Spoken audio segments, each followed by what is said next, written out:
ভারতে ধর্মীয় বিদ্বেষ এখন এমন চরম রূপ ধারণ করেছে যে সংখ্যালঘু সম্প্রদায়ের পুলিশের উপরও হামলার ঘটনা ঘটতে শুরু করেছে। মধ্যপ্রদেশের ভোপালে রানী কমলাপতি রেল স্টেশনে কর্তব্যরত এক মুসলিম রেলওয়ে পুলিশ সদস্য নজর দৌলত খানের উপর নির্মম হামলা চালিয়েছে 3 জন যুবক। ওয়ালটন আবারও মিলিয়নিয়ার অফারে ওয়ালটন ফ্রিজ কিনে আপনিও হয়ে যেতে পারেন মিলিয়নিয়ার। ধর্মীয় পরিচয়ের কারণেই তিনি হামলার শিকার হন বলে প্রত্যক্ষদর্শীদের বরাত দিয়ে নিশ্চিত করেছে ভারতের জনপ্রিয় দৈনিক ভাস্কর।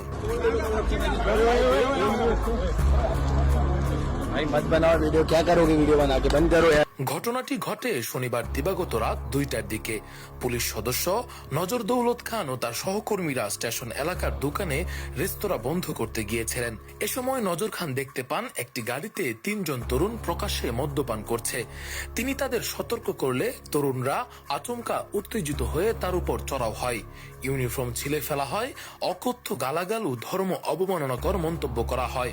এই ঘটনার ভিডিও দ্রুত সামাজিক যোগাযোগ মাধ্যমে ভাইরাল হয়, যেখানে স্পষ্ট দেখা যায় হামলাকারীরা ধর্মের দোহাই দিয়ে নজর খানকে অপমান করছে।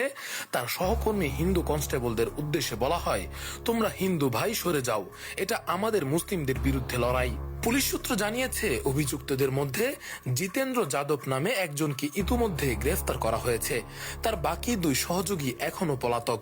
পুলিশের ভাষ্যমতে তারা ঘটনার সময় নেশাগ্রস্ত ছিলেন। অভিযুক্তদের বিরুদ্ধে যথাযথ আইনি পদক্ষেপ নেওয়া হয়েছে।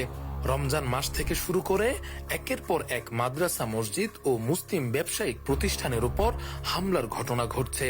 তবে এবার পুলিশ বাহিনীর একজন মুসলিম সদস্যের উপরও প্রকাশ্য হামলা। ভারতীয় সমাজে ধর্মীয় অসহিংসতা যে কত ভয়ানক পর্যায়ে পৌঁছেছে এই ঘটনা তার স্পষ্ট প্রমাণ।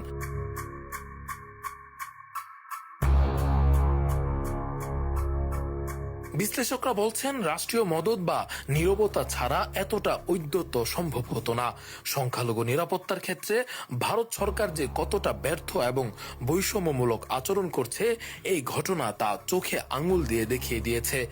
ভারত যখন নিজেকে বিশ্বের বৃহত্তম গণতন্ত্র বলে পরিচয় দেয়, তখন ধর্মীয় পরিচয়ের ভিত্তিতে পুলিশের ইউনিফর্মধারী সদস্যও রেহাই পায় না। এটি সেই পরিচয়ের এক নির্মম ও কলঙ্কিত অধ্যায়। রাকিবুল ইসলাম রইস, ফেস দ্য পিপল। ওয়ালটন আবারও মিলিয়নিয়ার অফারে ওয়ালটন ফ্রিজ কিনে আপনিও হয়ে যেতে পারেন মিলিয়নিয়ার। মিলিয়নিয়ার ছড়াছড়ি দেশ জুড়ে, এটা শুধু ওয়ালটনই পারে।